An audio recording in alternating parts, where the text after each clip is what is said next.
Welcome to the news and sports on SVG Television for January 21st, 2014. I'm Jimmy Prince with the details.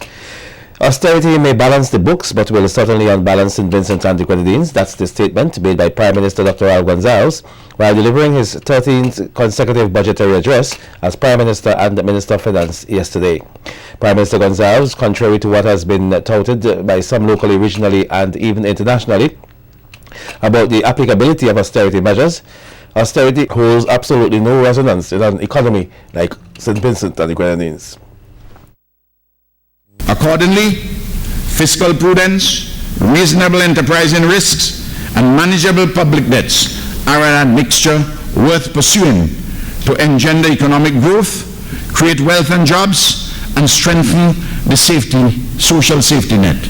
Thus, to those who query what's wrong with austerity, I answer emphatically: austerity is a dangerous idea because it does not and cannot work in a socio-economic milieu like St. Vincent and the Grenadines. Austerity may balance the books, but it will certainly unbalance the country. Mr. Speaker, I have put down our marker as to our approach on fiscal issues arising from the consideration of the relevant issues in our economy and our economic history from 2001 to the present time. And Prime Minister Gonzalez says St. Vincent and the Grenadines is projected to realize real economic growth of 2.5% this year. According to Prime Minister Gonzalez, real economic growth in St. Vincent and the Grenadines for the year 2013 is preliminarily estimated at 2%. This, he says, is a follow-up to economic growth of 0.28% in 2011 and 1.52% in 2012. The Prime Minister explained that the growth in 2013 was mainly led by construction, agriculture, fisheries, and manufacturing. Without hard and smart work in each area of economic activity, our country will not progress as much as it should. Better and more productive attitudes to work and production are essential to wealth and job creation. These fundamentals must constitute the core of our culture.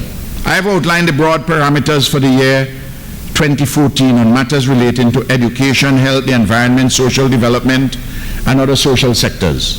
However, in respect of education, I reiterate the overwhelming importance of quality teaching and schools leadership, good parenting, and optimal student effort to achieve better educational results. In the areas of health and wellness, our unhealthy behavioral habits and lifestyles will be our undoing. We must all resolve to embrace healthy living. We must remember that our major killers are hypertension, diabetes, cardiac ailments, violence, and accidents. We must thus, particularly in these challenging times, alter our lifestyles and behavior for the better. Enhance individual and social responsibility ought to be at the top of our New Year resolutions, and one of them is that I must lose some weight. Meanwhile, opposition leader Adam Eustace says that this country is experiencing a moral decay with hopelessness and despair, but is hopeful that the new Democratic Party will lead a new way once in government. Those were the concluding words of the opposition leader as he wrapped up his response to the 2014 budget earlier today. Eustace says he has observed St. Vincent and the Grenadines under the reign of the Unity Labour Party for the past 13 years, and he is saddened by the negatives that plague the country. I have seen many persons being sued in courts, more than ever by the Prime Minister. I have seen hurricane relief being given to those who are not eligible for it. I have seen corruption rewarded and money from unknown sources deposited in our national bank for credit to the consolidated fund. I have seen political victimization parading as a virtue. I have seen a government led by Prime Minister Gonzalez sapping the energy of our people and leading us into further decline. I know now that the end of this tyranny is at hand, and that a new dispensation beckons. The encyclopedias and the copybooks will be swept away by the people of this country, and a phoenix will arise from the ashes. Work is said to be well advanced on the design and production of an enhanced e-passport for St. Vincent and the Grenadines. Prime Minister Dr. Ralph Gonsalves made the announcement during his budget address on Monday, explaining that his government has entered into a contract in the amount of $3.5 million with Canadian Banknote Company for the new upgraded passports. Dr. Gonsalves says the new passports are expected to be available to St. Vincent and the Grenadines by the end of March 2014. It is expected that by the end of the first quarter of 2014, an even more secure travel document, the e-passport, will be available for issue to our nationals. Meanwhile, renovations for a relocated immigration office costing $1 million are being done to the upstairs and an area downstairs of the former D's Services building on Bay Street, which was purchased by my government. Further, this renovated immigration office will be furnished optimally to provide the best possible working and service environment for the staff and general public alike. This facility will complement the recently modernized and upgraded electoral office in the downstairs of the same building. This is part and parcel of the ongoing process of providing upgraded facilities and accommodation for the delivery of vital services to the public. The many examples of this do not require any further reiteration at this time. Secondary school and college students here will soon get a laptop under the government's One Laptop Per Child initiative. This at a cost of $13.6 million EC dollars. Speaking in Parliament on Monday, Prime Minister Dr. Ralph Gonsalves says he was advised that the funds in the form of a grant from the government of Venezuela is scheduled to be sent to the suppliers of the laptops in England over the next few days. Dr. Gonsalves further explained that within a few weeks the laptops will be shipped from England to St. Vincent and the Grenadines.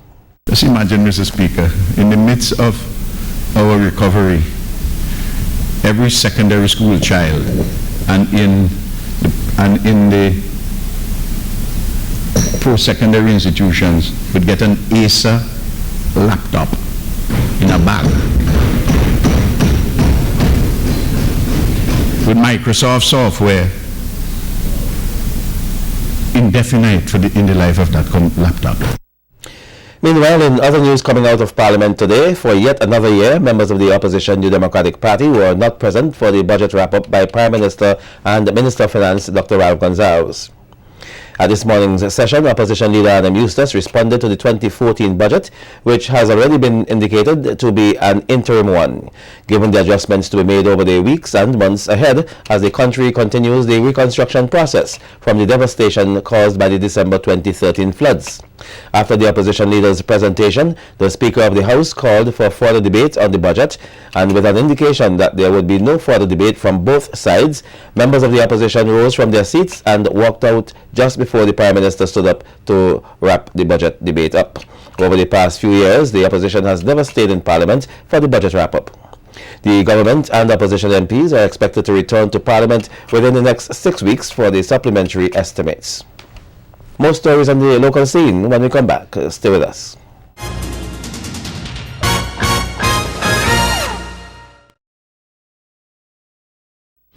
Welcome back. While many continue to question the mandate and role of the National Emergency Management Organization, NEMO, plans are said to be afoot for the refreshing of the organization.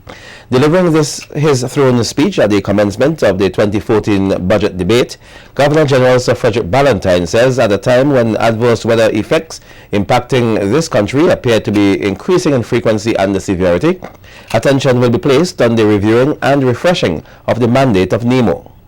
The ultimate objective is the strengthening of the organizational capacity of NEMO. The legislation governing the organization will also be updated, utilizing the Hyoga Framework for Action Benchmark Protocol. Mr. Speaker, the continued application of my government's policies will prove to be critical in the weeks and months to come.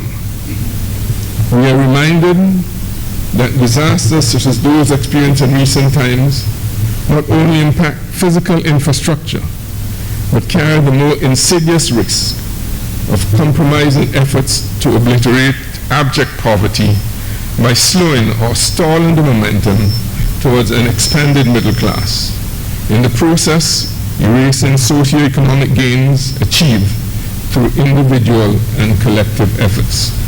Opposition leader Adam Eustace has responded to a recent call by Prime Minister Gonzalez for all soldiers to report to duty in the aftermath of the disaster, stating that he was the commander-in-chief. In Parliament earlier today, Eustace made it clear that he was not falling in line with anybody because, quote, the general speaks, unquote. Eustace pointed out that the New Democratic Party has had difficulties in receiving disaster relief supplies for distribution following the Christmas Eve trough system. He made it clear that the party will not rely on the National Emergency Management Organization to be in charge of the NDP's distribution. I've heard the comments of him being a general and the foot soldiers must fall in place or fall in line. It smacks of unbelievable arrogance and contempt displayed and made against me and others. We should step in line. And that was repeated again yesterday in this honorable house. Mr. Prime Minister, you're totally out of place.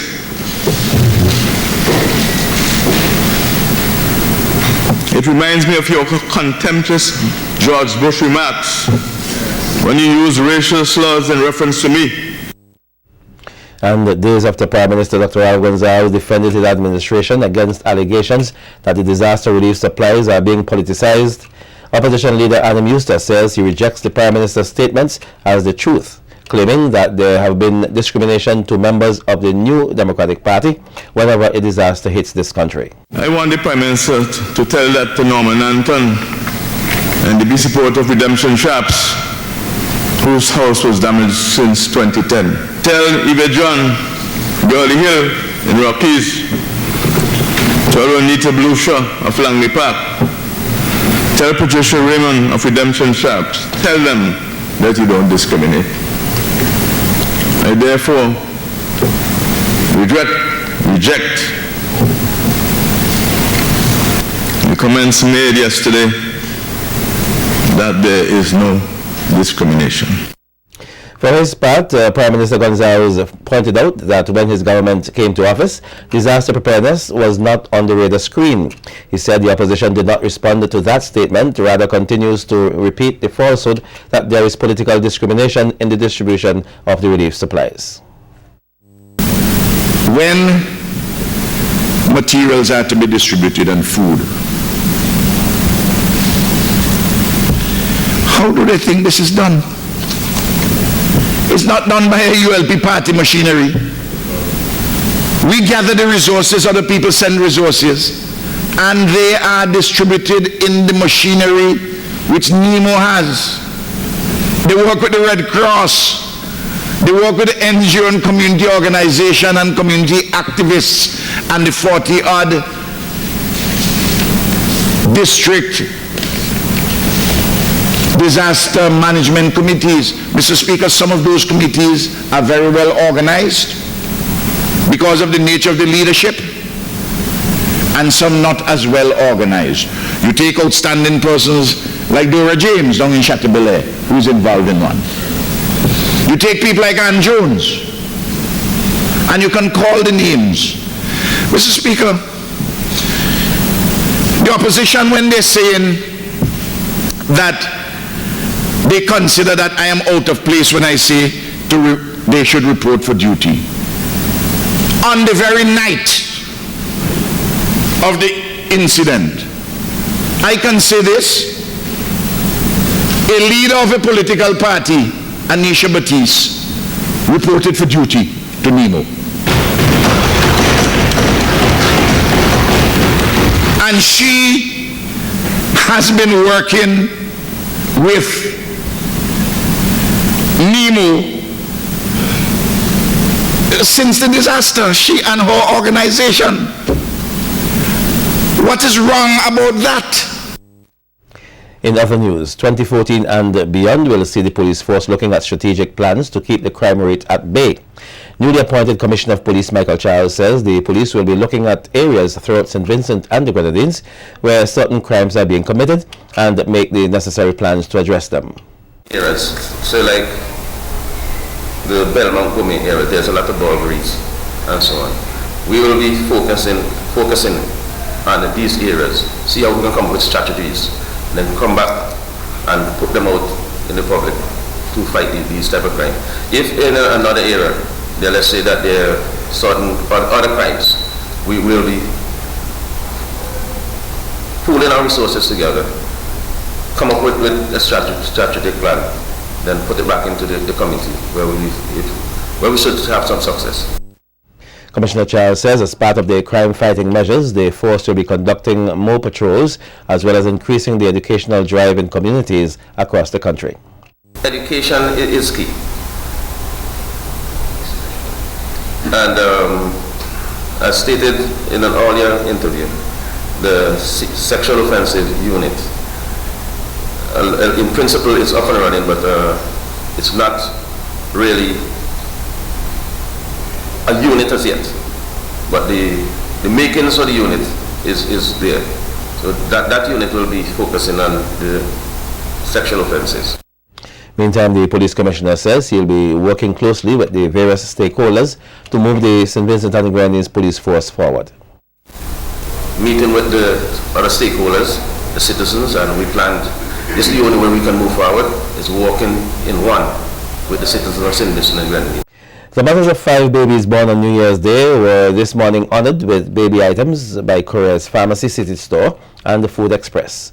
Jean Johnny Finley, the store's manager, says the company felt obligated to make the contribution to give the parents a fresh start. A new beginning, a new start, and we want to make sure that they feel very proud to have delivered on New Year's Day some bouncing babies.